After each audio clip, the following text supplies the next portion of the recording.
Today, I'm going to go over everything you need to get a K series, K20, K24, into an E36. I'm not going to be talking about the turbo or the subframe, the rear subframe, like anything other than getting the engine in the car. I'm not going to be talking about. Just specifically talking about this Honda front-wheel drive engine set up for a rear-wheel drive chassis and how to make it sort of work. Because this car sort of fucking works. So, let's say you pick up K20, K24, right? It's ready to go. Maybe it's not. You build it, regasket it, do whatever you want to it, and you want to put it in this car. I used a Kpowerindustries adapter plate with their flywheel. Came with the ACT clutch of my choice. I went for the 4-puck sprung option because I wanted to be able to handle the torque that I knew I was going to be making.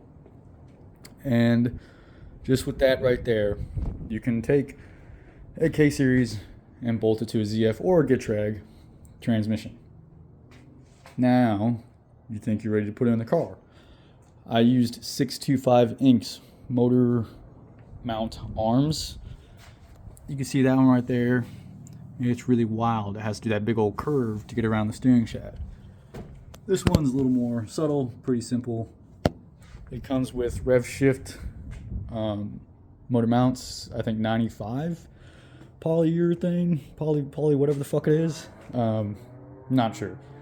But either way, 65 ink, use their arms. Comes with the arms, the mounts, and I don't think I'll be able to show y'all. But there's little tiny subframe spacers that you gotta use. You can sort of see one right there, that shiny metal piece.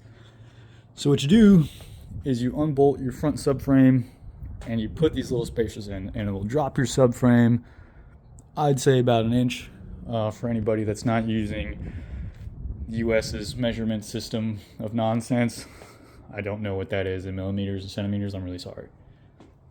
I've driven this car about 200 miles, and I can't tell any crazy difference in the steering or geometry. Lowering the subframe is not a big problem. Also, I have to cut the hood a little bit. No big deal. Also, it's a little cold, so if you hear me shivering, that's what that is.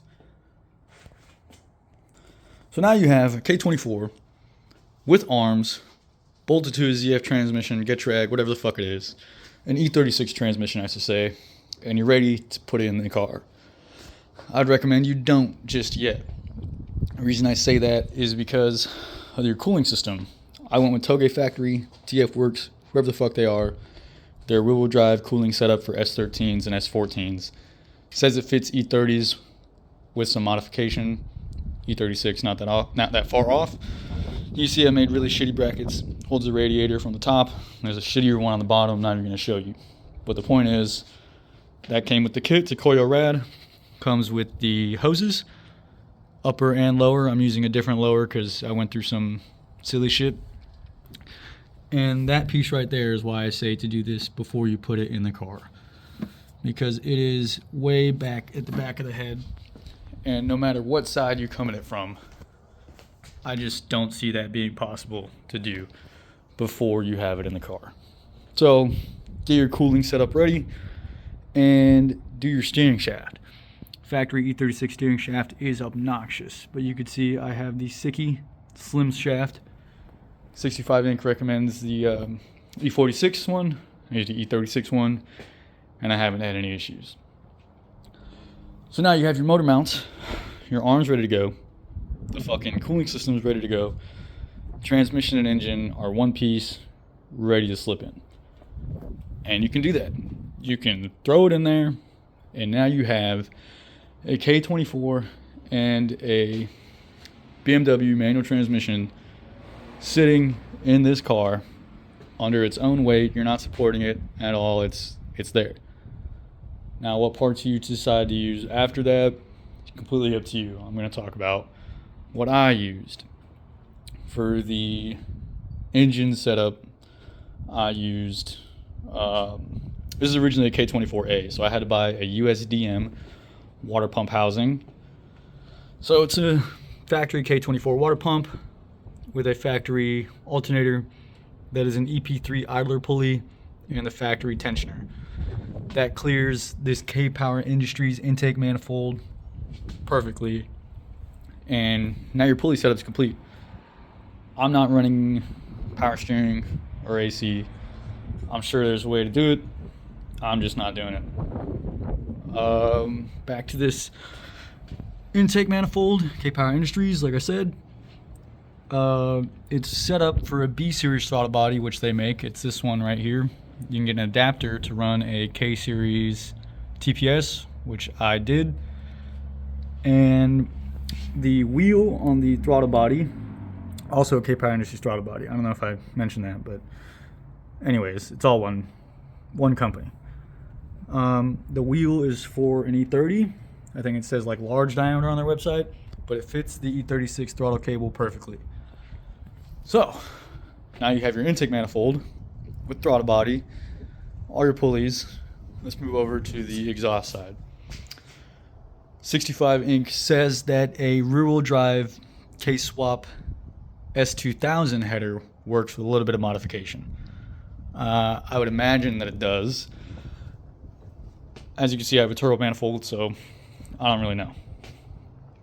Let me back up a little bit.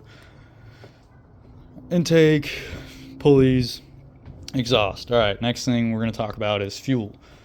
I have a Kpowerindustries fuel rail with Touge 1000cc injectors. Now, you don't have to do all that. You can use whatever fuel rail you want, whatever injectors you want. I knew I was going to be eventually going with the turbo, so I just set it up to go from the beginning. A lot of aftermarket fuel rails have AN fittings. I think these are AN 8 on this fuel rail, and I just have adapters to go to 6 for my fuel lines that I made. Down right about where the firewall is, the trans tunnel, whatever the fuck it is, I cut my factory E36 hard fuel lines and put adapters on to make it AN. And that's where I have my fuel lines going. This is my feed. It goes into the fuel pressure regulator, and then from the fuel pressure regulator drains back to the factory E36 drain. I have a fuel pressure sensor threaded in there and wired up to my ECU. So now you have engine in the car. Your cooling system is set up because you have, if you went with the Touge factory, it comes with everything you need. Your fuel system is set up. And before I talk about wiring, now that I'm on the cooling topic, I do want to make something. I had so many issues with my cooling system. Touge factory comes with a swivel thermostat like that one there. I have it bolted to the factory front piece of the K-series throttle body. And by that I mean your K-series throttle body, not throttle body, goddammit, thermostat. Your K-series thermostat, there's a piece that goes into the water pump housing. Use your imagination, boys, because I ain't got much of a demonstration here. It goes in like so, and then this bolts like so, right? So instead of using this piece, toss that, use the swivel piece, clip that little nipple off, drill it out to 3/8 inch. Once again, don't know millimeters, sorry. And you can run the hose and you won't have any cooling issues. This coil rad does keep this engine way colder than I would fucking like it to be. I've only driven it on like 50 degree days, 50 degree Fahrenheit days, and my temp is constantly in the 130, 140s. Not ideal, but whatever, car ain't blown up yet. Wiring. I got wiring specialties harness for a E36 with a K series plug and play. I think it's the HC20X is the model. Tucked up in my fucking, whatever the fuck that is, glove box. Going over a couple things real quick. On the harness, I spec'd it out for a K series map sensor, a K series throttle body, or fucking throttle position sensor, a K series idle air control valve, a K24 crank position sensor. I originally had Injector Dynamics 1000cc injectors, so I was spec'd out for those. I'm running Touge now. And one thing, I've said it before in my first video, the harness doesn't come with the two cables. One of them goes from this block, this power distribution block, to your fuse box, and the other one goes to the starter. And then from the starter to the alternator, there's also a cable. Wiring Specialties does include that. After everything I just talked about, you should be able to start a K24 in an E36 chassis. Now, as you can see, there's a lot more that I've done. This motor is not a stock K24. There's a turbo bolted to it. There's so much other shit. But that's really about all you need. While I'm looking at it now, before I forget, this intake manifold only has 2 vacuum ports on it. I have one going directly to the brake booster, and this one I have going to a vacuum block. So I didn't have enough ports. This goes directly to my ECU. There's a map on my ECU, map sensor on my ECU, so that goes there. This goes to my fuel pressure regulator, and I had one here that was going to my blow off valve, but I undid that to get the sututu sounds, and I don't think I like it, so I'm going to put it back in. Regardless, that is all you need. Now, when you talk about from the rear end, if you're using a 325 or 328, maybe even an M3, then you're completely fine with 625 Inc, Kamiata plate, Getrag ZF trans, or well, let's say ZF trans. Then you can use everything from the rear end back, factory BMW. I had to use a Tech 53 adapter plate instead of getting a ZF front half, and then went everything back. But I eventually did an M3 rear end and had to do a different back half, because 318 drive shaft back halves are different lengths than 325 and 328 drive shafts. At least I'm pretty sure. I did a lot of dumb shit, like trying to figure it out. As you can see, there's still some leftover from this that setup there. But it does work, and you can make it work.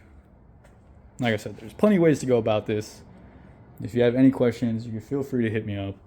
I'm going to try to put a lot of this stuff in the description of this video, because I know I talked a lot, even though I wanted to keep this video fucking short. Feel free to reach out to me on Instagram or here. I usually reply, holy shit, pretty quickly, and I can get back to you with anything you need. I'll take it easy.